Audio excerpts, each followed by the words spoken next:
Y estamos con Román Sendoya, periodista español y analista político. Y para hacer el disclaimer, también Román entiendo que es muy cercano amigo a Keiko Fujimori. ¿Cómo estás? Muy buenas noches. Muy buenas noches, encantado de estar contigo, Omar. Sí, soy muy cercano, desde hace 30 años, muy cercano. Bueno, pero igual eso no imposibilita hacer el análisis respectivo, sobre todo para conocer qué es lo que viene ya hacia adelante, ¿no? Porque se ha hecho mucho análisis de la campaña electoral, pero es importante entender qué es lo que viene. Y en el cortísimo plazo, entiendo que hay muchísima cautela en la tienda de Fuerza Popular, se va a esperar hasta el último voto, se va a esperar la declaración oficial, pero te pregunto, y lo conversábamos un poco fuera de cámaras, al final, estas más de 1.500 actas observadas son la clave para terminar de conocer quién se convertirá en el próximo presidente o presidenta del Perú.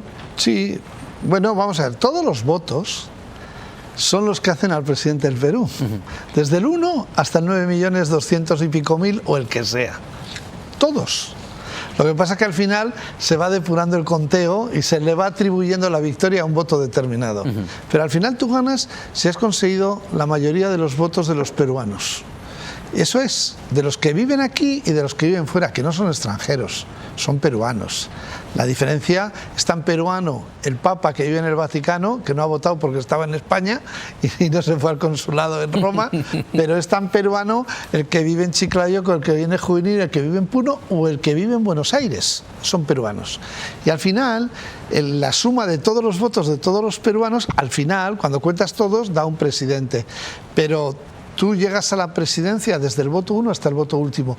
Y lo único que los que nos dedicamos al asesoramiento político y electoral, que es lo que yo hago en muchos países del mundo, además de la estrategia y el periodismo, es que gana el que tiene más votos en la urna. Y gana legítimamente. Y en esta oportunidad, si bien, insisto, hay mucha cautela con la gente de Fuerza Popular con la que uno conversa, al menos públicamente cautela, pero ¿tú crees que hay más optimismo, evidentemente, que en el 2021? Es decir, ¿creen que Keiko Fujimori sí pueda revertir la fotografía que vemos en este momento y convertirse en presidenta con el análisis de datos que tienen ustedes? Hay una confianza, sí, clara de que se puede ganar y que se espera ganar. Y durante el 94% Keiko Fujimori ha ido por delante, luego pasas a segundo plano y luego si te favorece el conteo, pues pasas a primero. Pero lo único que hay que tener es enorme cautela y enorme realidad sobre el resultado real. A mí lo que me pareció una irresponsabilidad es lo que se hizo este domingo. Es decir, cuando se anuncia un empate técnico, yo estaba viendo la televisión también, como todos, se anuncia un empate técnico es un empate. Y además lo que tiene que hacer una encuestadora, como se hace en otros países del mundo, una o las dos que lo hicieron, es decir, el margen de diferencia va a ser muy estrecho entre 49.5 y 50.5, porque va a ser para anunciar que va a ser un conteo difícil.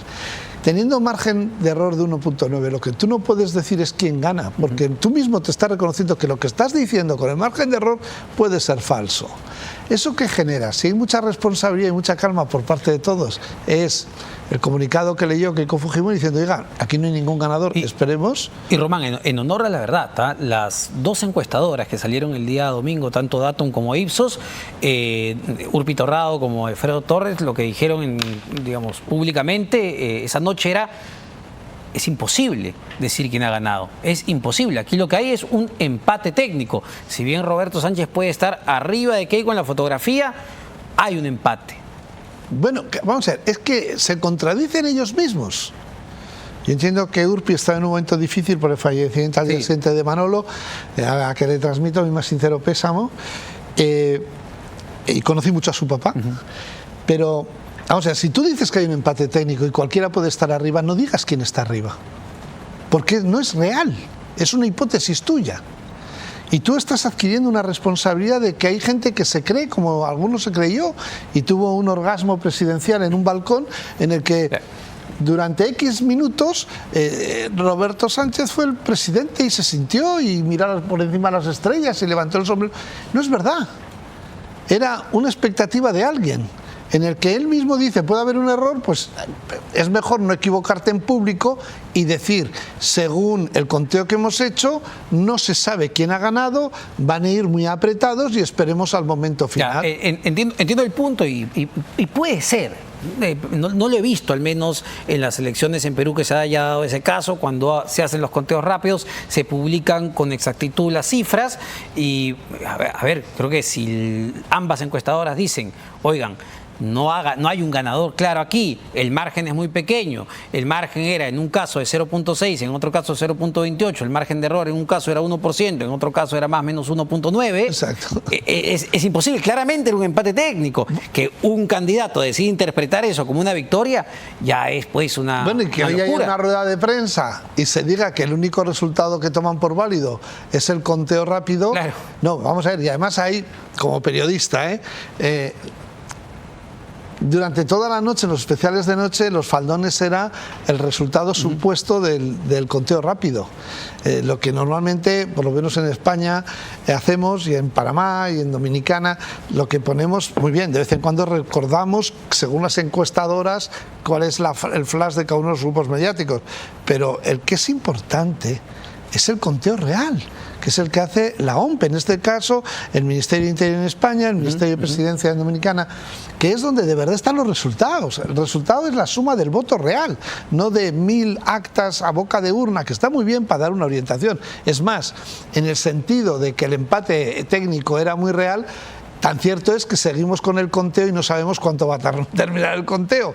Pero entonces, por la interpretación que hizo Juntos por el Perú, pues se ha metido en una situación de conflicto, de mala interpretación, que bueno, que ayer mismo obligó a Alfredo Torres a salir en los medios diciendo, oiga, bueno ya, pero es que también hay otros escenarios, pues no haber hecho lo que has hecho el domingo.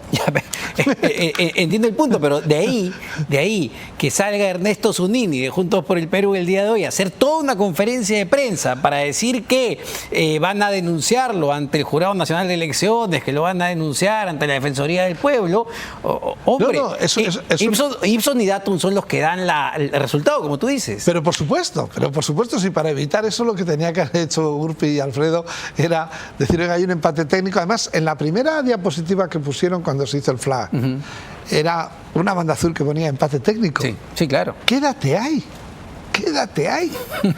Te evitas la rueda de prensa de hoy, la salida a corregir ayer, el me pienso de que de mañana y el que yo considero que no. Mire, vamos a ver, en una elección... Pero ¿no te parece que estás culpando a las encuestadoras que lo han dicho de todas las formas cuando la culpa es del político? No, eso por supuesto, pero las encuestadoras tenían que haber sido más responsables. Cuando es imposible definir quién ha ganado una elección conociendo como conocemos todos a los políticos.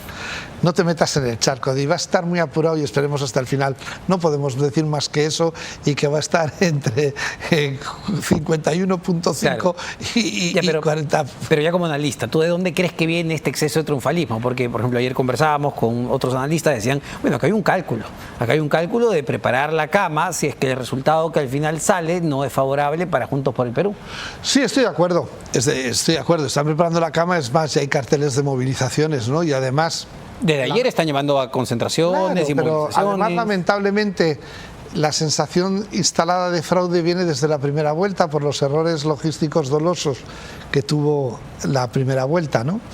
Entonces, a partir de ahí, efectivamente, a más en la responsabilidad de las encuestadoras es tiéntate mucho la ropa para no favorecer ese relato, ¿no? ¿Qué están haciendo? Un relato en el que, oiga, nosotros en un momento sentimos y están diciendo a nosotros el resultado que nos vale es el de la boca de urna, que aciertan, y además nos sentimos con derecho a gobernar. Pues mire, ese es un sentimiento que a usted me parece muy honorable, el que usted se sienta así, pero si al final los peruanos en la urna no hay más votos de usted que de Fuerza Popular, pues usted se puede sentir como quiera, pero el que ha ganado es el otro. Y al revés, es decir, pero lo que pasa es que Fuerza Popular ya vivió este momento en 2021. Entonces, como ya hay experiencia, en 2026 el wait a moment y vamos a esperar al último voto es una realidad formal. Es decir, formal. Y el otro día, en el flash de inicio de elección a las 5 de la tarde, le habían dado ganador a Fuerza Popular. Nadie movió un pelo.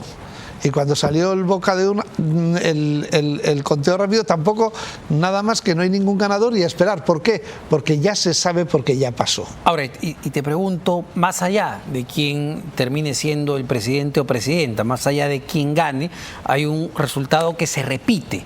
Por cuarta vez se repite, y se repite con probablemente en esta oportunidad un margen aún mucho más estrecho, que es un país dividido, es un país 50% a favor de Keiko Fujimori, 50% en contra de Keiko Fujimori, si solo contamos los votos válidos.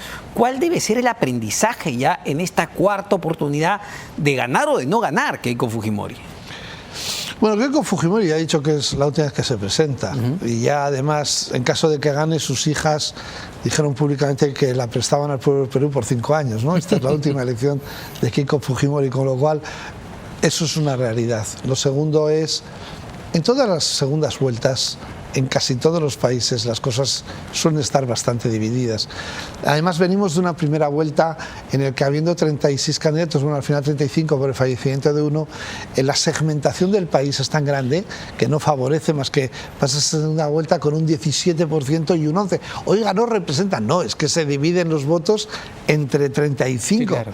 En la primera vuelta siempre se vota por lo que quieres. En la segunda vuelta, como normalmente, y habiendo 35 candidatos, solo pasan 2, hay 33 personas, hay muchos ciudadanos que han votado a 33 personas que no están en la segunda vuelta, con lo cual ya tienen que votar de otra manera. Normalmente se vota contra lo que no quieres, ¿no? Y aquí ha sido una segunda vuelta distinta a la del año 21.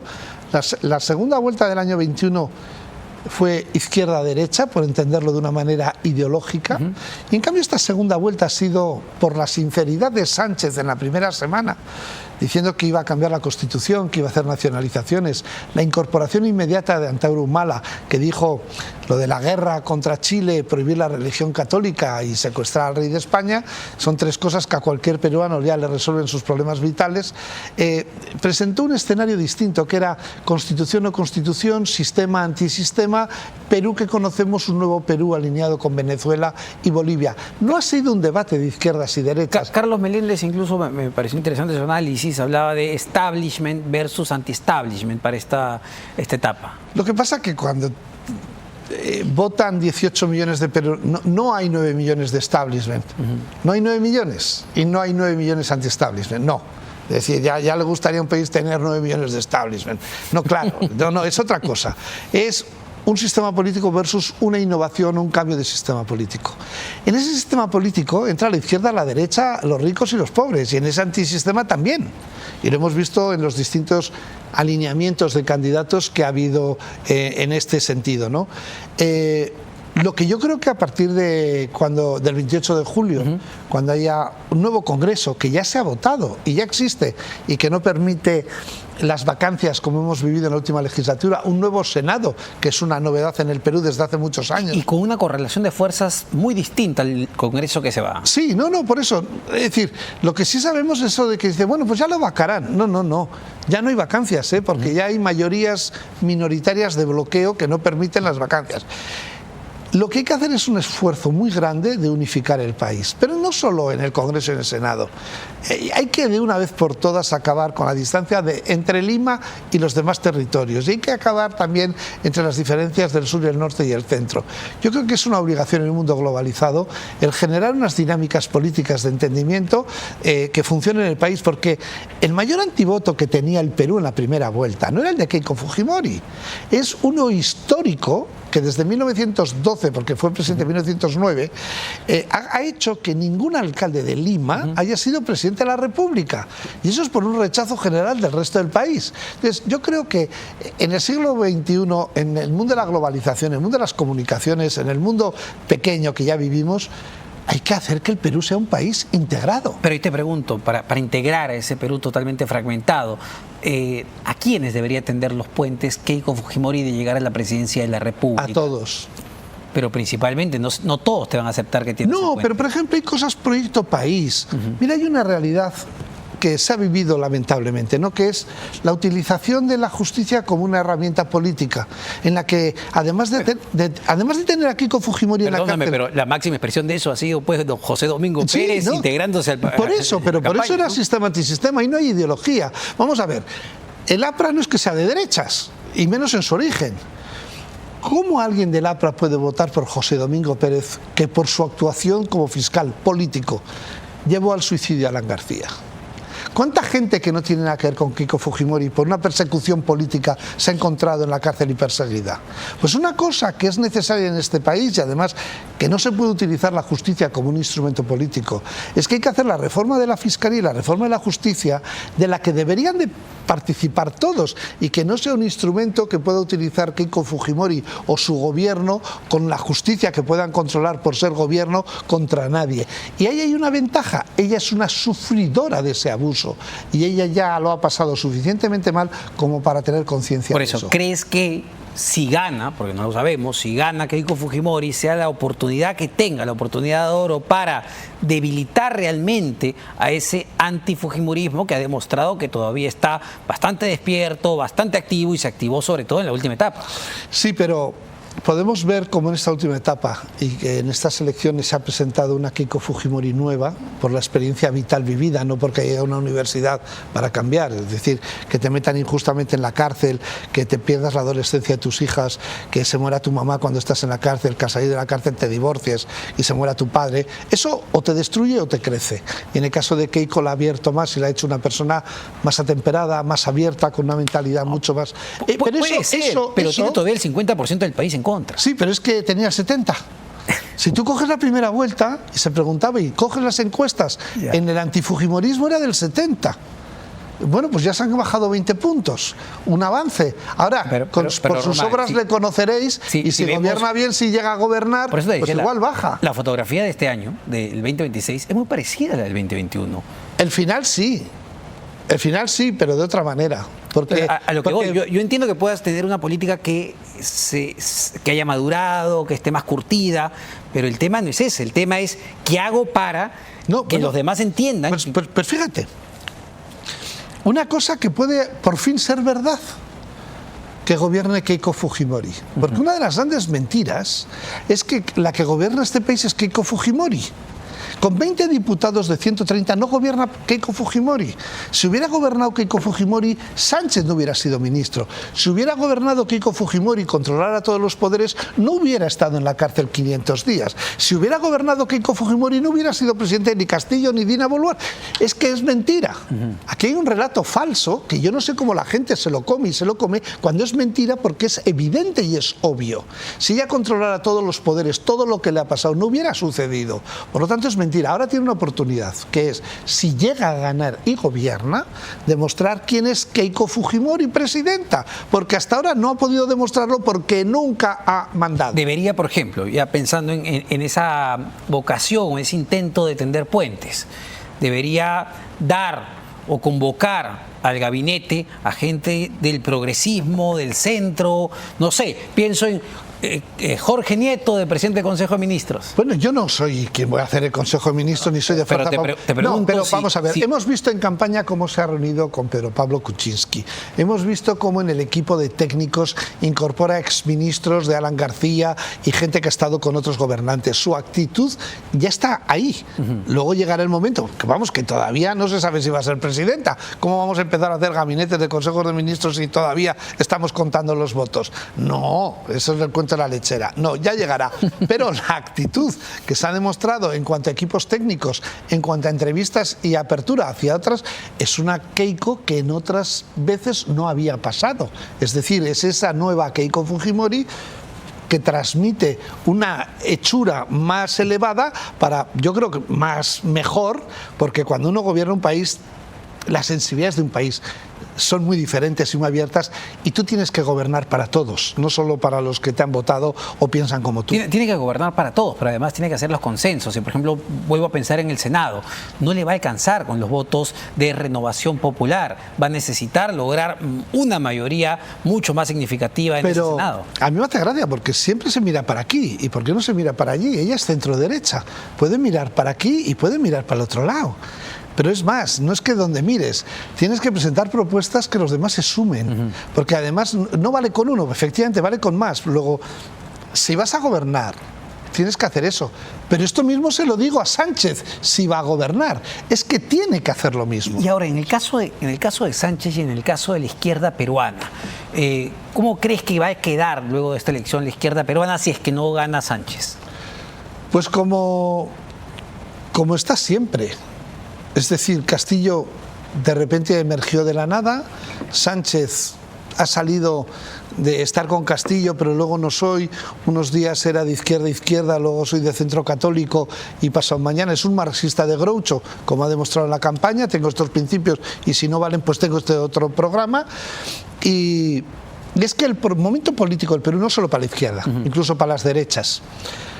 Cuando tú has tenido 36 candidatos, y esto ha pasado en muchos países, en España en el año 79 se presentaron 91 candidatos, y eso al final obliga a una reordenación, reordenemos el cotarro, y habrá un partido de centro-derecha que ya es Fuerza Popular, habrá un partido a la derecha que ya se fueron a desayunar el otro día Porqui, con Carlos, no, bien, pero eso es bueno. Sí, claro. Es parte del ánimo democrático. Hace falta un centro-izquierda estructural, que no sea de repente que aparece, y una izquierda. Necesitamos ordenar el país como necesitamos unirlo, pero todos. Muchísimas gracias a Román Sendoya, periodista español, analista político, amigo cercano de Keiko Fujimori. Vamos a una pausa, pero venimos para conversar con Luis Rivera, que está muy famoso además en las redes sociales. Luis Rivera es un ingeniero de software y profesor de algoritmia, y sus mensajes en X están dando que hablar porque ha hecho una serie de proyecciones justamente en base a las actas que ya están cargadas en la OMP. Venimos con eso.